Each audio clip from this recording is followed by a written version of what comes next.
Hey guys, in today's book to screen, I'm going to be talking about the BBC show Merlin.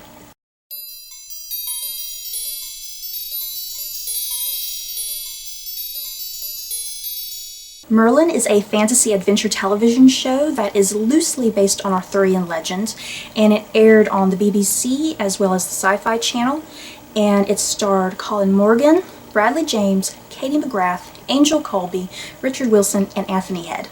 So a very quick summary about what the television show is about. Like I said, it's loosely based on Arthurian legend, and it starts off with a young Merlin who arrives in Camelot and his meeting with a pre-King Arthur. But bad news for Merlin. Magic is outlawed in Camelot, but it is Merlin's destiny to befriend Arthur and help Arthur create the future of Camelot. So that's it for the summary of what the show's about. Before I get fully going into this discussion, I'm going to warn you that there will be massive spoilers in this review.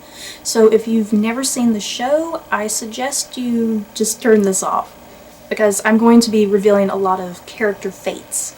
It's a really kid-friendly show. It's not full of action and gore, so if you're looking for epic sword fights with lots of blood, you're not going to get that. So like I said, it's more targeted towards teenagers and children. As far as my experiences with Arthurian legend prior to viewing the show, I've only read a select few books. When I was in college, I had a whole class that was dedicated to Arthurian romances, so I'm going to share with y'all right now some of the things I read. I ended up keeping some of these books because I just felt like they were such classics and things that I would never find again. The first on my list is an obvious for Arthurian legend collectors, and that is Les Morts d'Arthur by Sir Thomas Malory. This edition that I have has the original spellings, and that means that this whole book is preserved in Middle English. And can I just say, Middle English is incredibly difficult to read. It's seriously like learning a whole new language. But it was really challenging and fun to kind of translate this book.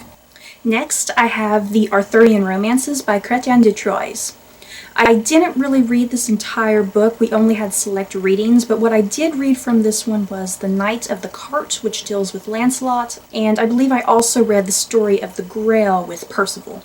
Next, I have the Lancelot Grail Reader, which was edited by Norris J. Lacey. This one, I don't recall remembering the entire book. We mostly read the story of the Grail in this one. The story of the Grail and Arthur's death is a lot different in this version compared to Les Morts d'Arthur. Next, I have Sir Gawain, 11 Tales and Romances, edited by Thomas Hahn. This edition not only has Gawain and the Green Knight, but we also read something called The Wedding of Sir Gawain and Dame Ragnell, which was really interesting. So those are all the books that I've read prior to the television show. So going into the show, I had an idea of how things were going to go and what I was expecting. As I said before, the television show is very, very loosely based on Arthurian legend, and a lot of character elements are very, very different. For one thing, Merlin and Arthur are young and hot. Guinevere is a servant. Lancelot and Gawain are not fully part of the Round Table. That doesn't even come until much later into the show. And there is no incest between Arthur and Morgan Le Fay, and Morgan in this adaptation is called Morgana Pendragon. But despite the show being very loosely based on Arthurian legend, it still retains a lot of the classics. We still get the Sword and the Stone, for instance. We still have details about Arthur's magical birth, but Merlin is not part of that magical birth like he is in the legends. There's a much different take on the Lady of the Lake that's very interesting.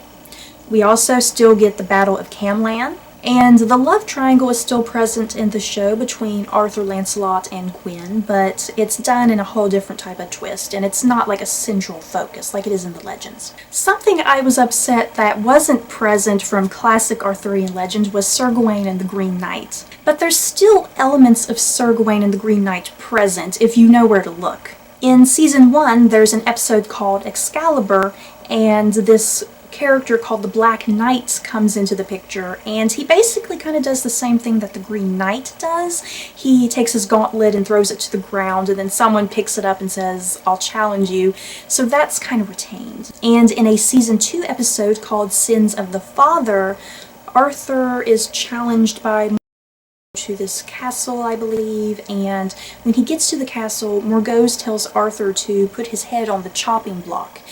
And much like Sir Gawain and the Green Knight, if you recall, Gawain is asked by the Green Knight to put his head on a chopping block, and the Green Knight is raising the axe down, and the whole thing about that is that Gawain cannot flinch from the axe. He cannot be afraid of death. And so in the Merlin show, there's a scene very much like that beheading scene, and Arthur has to show his bravery, and he can't flinch as Morgause is bringing the axe down.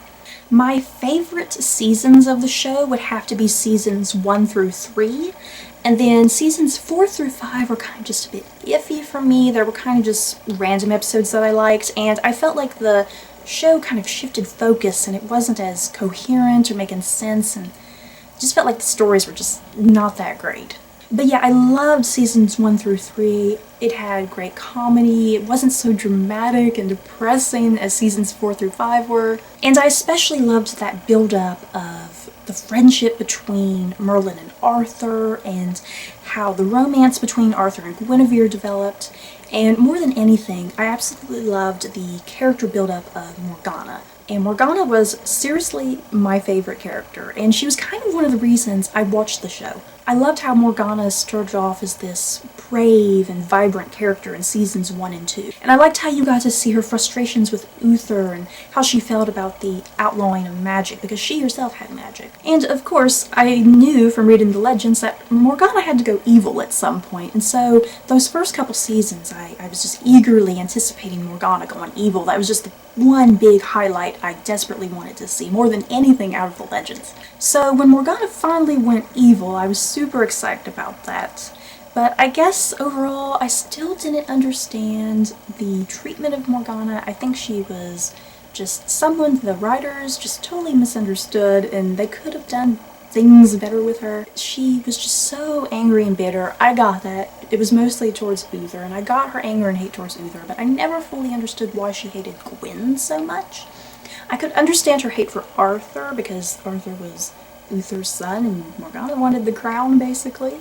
So kind of tagging along with my disappointment of how Morgana was treated, I also did not like how the Arthur, Guinevere, and Lancelot love triangle was handled.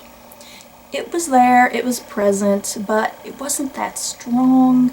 Lancelot was killed at the beginning of season 4, which was a major shocker, but then Morgana, since she was evil by this time, she brought him back from the dead, and she made him like this wraith of some sort. Arthur never knew that Gwyn and Lancelot had feelings for each other, but in this episode, Lancelot du Lac, he goes to Gwyn and he gives her like this magical bracelet that kind of makes her entranced with him or something like that. I can't remember all the details, but he manages to kiss Guinevere at a vital part of the episode, and Arthur walks in, and so that's how Arthur kind of sees things and how he kind of begins to realize, oh, Lancelot and Gwyn are a thing. But little does he know that Gwyn is possessed by this magical bracelet thingy. So Lancelot, at the end, he's thrown in jail, but Morgana manages to send him some message on a crow or something, and he kills himself. And so I didn't like how Lancelot was resolved, because, you know, in the legends he's a very honorable and heroic character. And in this adaptation, he's just really pathetic, and that honor is just totally gone. And it's not even the real Lancelot here at the end. So kind of moving on now to the season finale, the final season, season 5.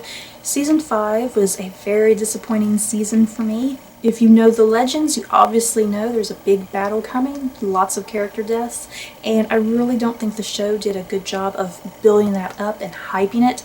The final battle at Camlan literally is in the last 2 episodes. And poor Mordred is just barely even in the season. He finally has an episode, I believe in episode 11, and all of a sudden he's evil. And so, of course, the majority of the cast dies. I'm not upset that the characters die. Like I said, I've read the legends. I knew that people were going to die. I just did not like the execution of how the characters were killed. The fight between Mordred and Arthur was very anticlimactic. Let me just say that. Highly disappointing.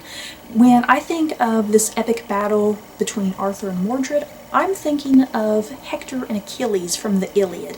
Something to that extent, something so epic. They don't even really fight, they just swing their swords at each other very briefly, and then Mordred plunges his sword at Arthur, and then Arthur manages to get Mordred, and then Mordred dies, and that's it. Gawain also dies, and I really felt like his death was anticlimactic. The actor had a lot of episodes early on when he first appeared on the show where he was a prime character, but then once he joined the Round Table, I really felt like the show kind of just abandoned him and ignored him and left him out in the cold. So then when it finally got to Gawain's death, it's kind of like, well, who are you? We barely even seen you this entire season, and you finally get thrown into the picture to die. So his death, I really didn't feel much of any type of emotion for him because he'd not been seen the entire season that much. For seasons and seasons, I have been waiting for this huge magical confrontation between Merlin and Morgana, and it didn't happen. Instead, we just have a few quick words. Morgana's still very much arrogant, and Merlin just plunges a sword right into her chest. I guess what I really ultimately wanted with Morgana was for her to show a little bit of regret and remorse and just some finalizing things to fully wrap up her character and to give her character meaning. And so here with her death, I didn't get that emotion and I didn't get any type of character wrap up. The whole scene was just very, very heartless. So that leads to Arthur's death. I think Arthur is the only character in the whole show who even got any type of semblance of a great death. I was crying the whole time, and plus add Colin Morgan's tears, that just made it worse. I loved that the Arthur and Merlin relationship was just beautifully wrapped up. You got Arthur apologizing to Merlin for how he treated him early on, and this revelation of, you're my friend, you've always been my friend. It's all very bromance. You should have just seen my tissue. So that's it for my discussion on Merlin. I didn't really touch on every single aspect. I kind of just picked and chose some highlights that I personally liked. But overall, Merlin is still a really fantastic show. You're probably going to be sadly disappointed by the end, but I still suggest giving the show a chance despite future disappointments. All 5 seasons are currently on DVD, so you can check them out there, or I think they're on Netflix too, so you can probably get them from there as well. So that's it, guys. I really hope you enjoyed this discussion. In the comments below, if you've seen the show or if you've read Arthurian Legend, leave me your thoughts and I'll be happy to respond. Don't forget to like, comment, and subscribe, and I'll talk to y'all later. Bye!